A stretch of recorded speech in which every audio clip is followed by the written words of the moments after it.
শ্রী শ্রী মা সারদা দেবীর জীবনের কিছু সত্য ঘটনা আজ আমি আপনাদের সামনে তুলে ধরার চেষ্টা করছি। জয়রামবাটির একটি ছোট্ট গ্রামে মা সারদা দেবী জন্ম হয়েছিল। তিনি অতি সাধারণ গৃহস্থ পরিবারের মেয়ে, কিন্তু তিনি ছিলেন অদ্ভুত শান্ত স্বভাবের। অল্প বয়সে তার বিবাহ হয় গদাধর চট্টোপাধ্যায়ের সাথে, যিনি পরবর্তীকালে বিশ্ববিখ্যাত শ্রী রামকৃষ্ণ হয়েছিলেন। বিবাহের পরও সারদা দেবী গ্রামে বাবা মায়ের কাছেই থাকতেন। গৃহস্থ জীবনের সমস্ত দায়িত্ব তিনি সেখান থেকেই সামলাতেন। পরে যখন দক্ষিণেশ্বরে আসেন, তখন তার মধ্যে লুকিয়ে থাকা আধ্যাত্মিক শক্তি প্রকাশ পেয়েছিল।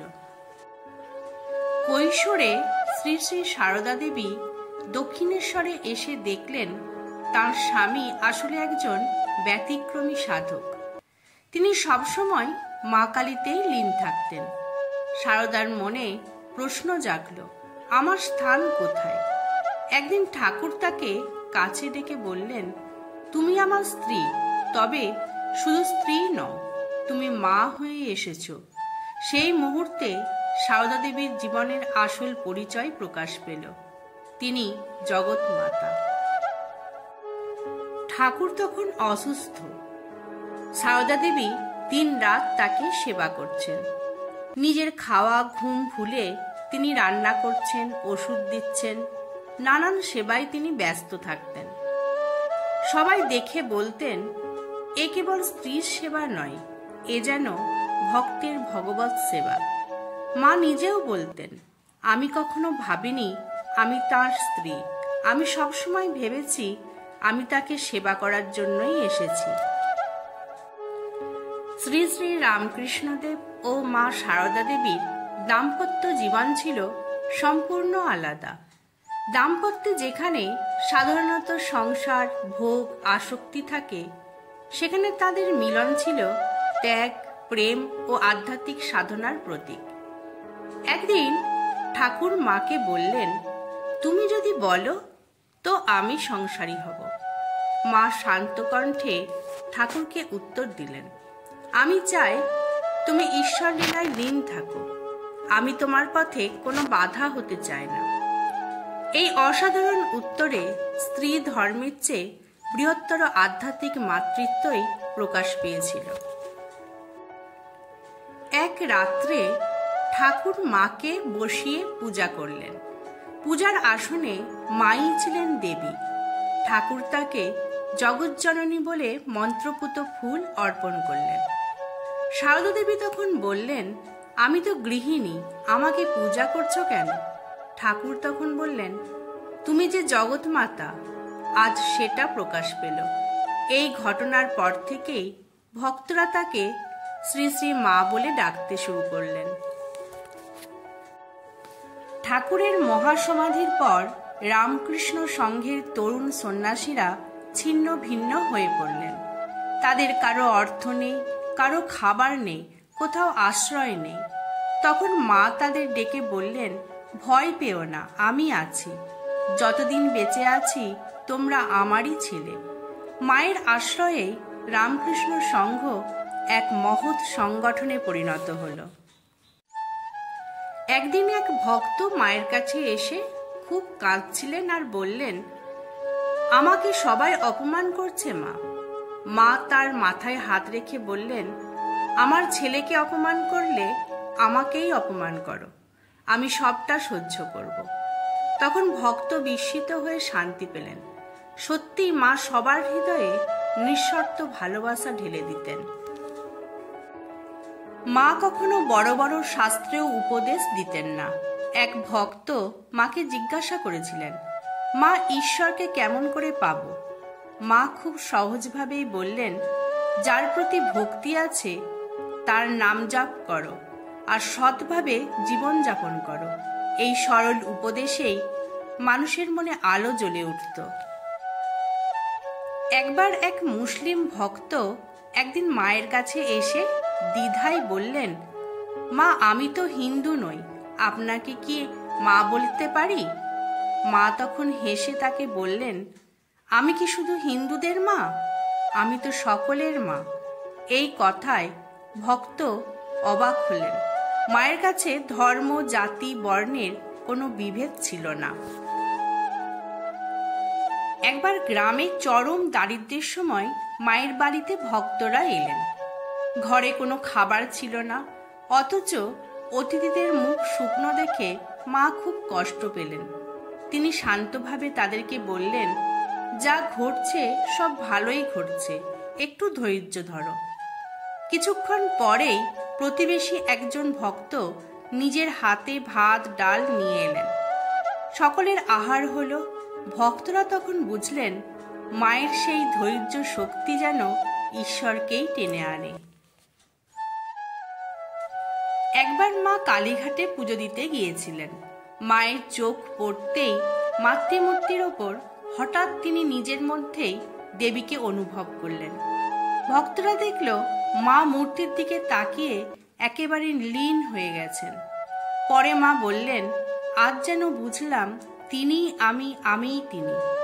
এই ঘটনার পর ভক্তরা মাকে জীবন্ত দেবী বলেই মানতে শুরু করলেন।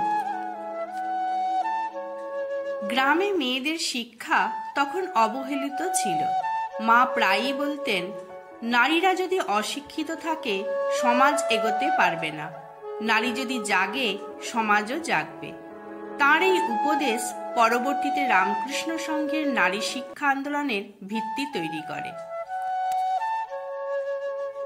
ঠাকুরের মহাসমাধির পর সন্ন্যাসীরা বিভিন্ন কষ্টে এবং বিপদে পড়ত।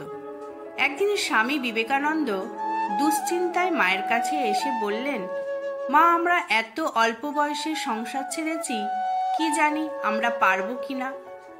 মা শান্তভাবে বললেন, তোমরা যদি সত্যিই ঠাকুরকে ডাকো তোমাদের কোনো ভয় নেই, আমি তোমাদের পাশে আছি। এই আশীর্বাদই সন্ন্যাসীদের মনকে দৃঢ় করে তুলেছিল। মা নিজে অসুস্থ হয়েও ভক্তদের সেবা করতেন। একবার তিনি জ্বরে ভুগছিলেন, অথচ এক ভক্ত গুরুতর অসুস্থ হয়ে পড়লেন। সবাই তাকে বিশ্রাম নিতে বললেও মা নিজেই ভক্তের সেবা করলেন। বললেন, আমার ছেলের কষ্ট আমি কিভাবে দেখতে পারি। মায়ের এই হৃদয়স্পর্শী স্নেহ ভক্তদের অশ্রুসিক্ত করে তুলত। জয়রামবাটিতে মা একেবারে সাধারণ গৃহিণীর মতোই থাকতেন। গরু দেখতেন, মাঠে যেতেন, রান্না করতেন। ভক্তরা এলে তাকে ঘিরে বসত, কিন্তু মা সবাইকে বলতেন, আমি তো তোমাদের মতোই সাধারণ নারী। কিন্তু সেই সরলতার আড়ালেই মা ছিলেন অসীম আধ্যাত্মিক শক্তি। এক ভক্ত খুব অশান্তি নিয়ে মায়ের কাছে এসে বললেন, মা, আমার জীবনে শান্তি নেই। মা তার মাথায় হাত রেখে বললেন, চিন্তা করো না, আমি আছি। যতদিন বাঁচব ততদিন তোমাদের মা হয়েই থাকব। মুহূর্তের মধ্যেই ভক্তের হৃদয়ে এক অদ্ভুত শান্তি নেমে এলো। শ্রী শ্রী মা সারদা দেবী খুব ছোট বয়সেই সংসারের ভার বুঝে নিতে শিখেছিলেন। একদিন বাড়িতে চাল শেষ হয়ে গিয়েছিল। মা বাবা খুব চিন্তিত।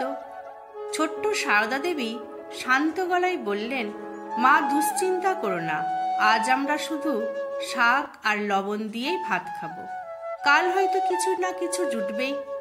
এইভাবে অল্পতেই সংসার চালানোর শিক্ষা ছোটবেলা থেকেই তার জীবনে জেগেছিল।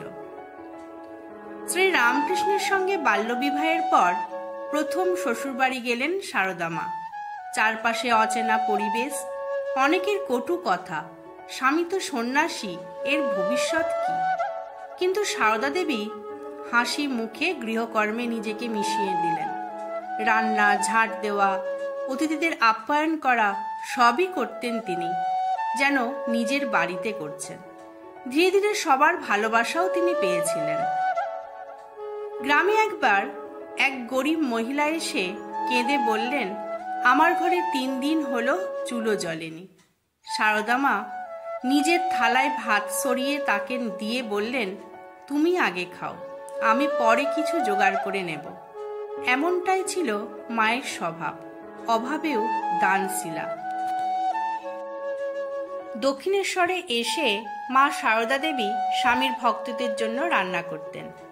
স্বামীজি বলতেন, আমার সারদা সংসারের মাকে দেখাচ্ছে। এ রান্না কেবল খাদ্য নয়, ভক্তদের মনে শান্তি দিচ্ছে। মায়ের রান্না খেয়ে ভক্তরা বলতেন, মা তোমার ভাত খেয়ে শরীরই নয়, মনও ভরে যায়। একবার কালী পুজোর সময় মায়ের রান্না খেতে এলেন বহু ভক্ত।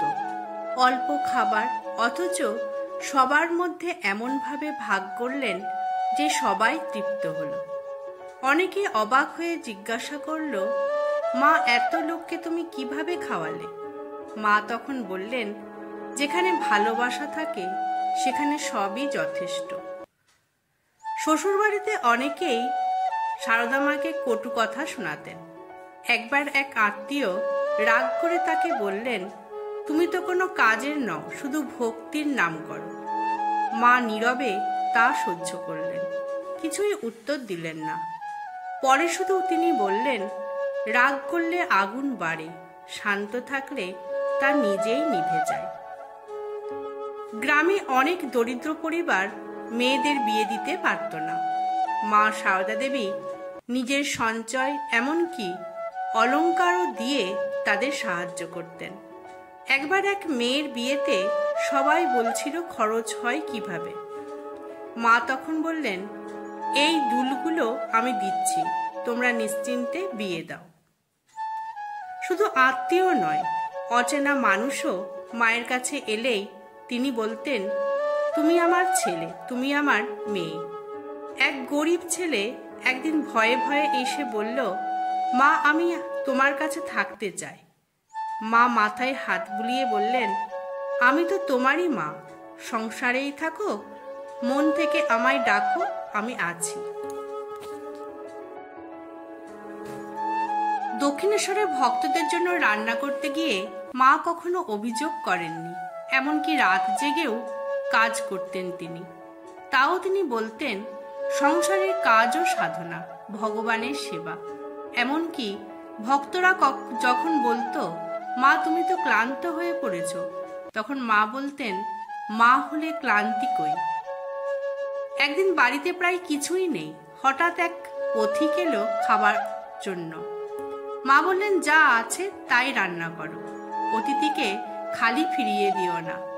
সেদিন সামান্য ভাত, শাক আর নুন দিয়ে অতিথিকে খাইয়ে তৃপ্ত করলেন।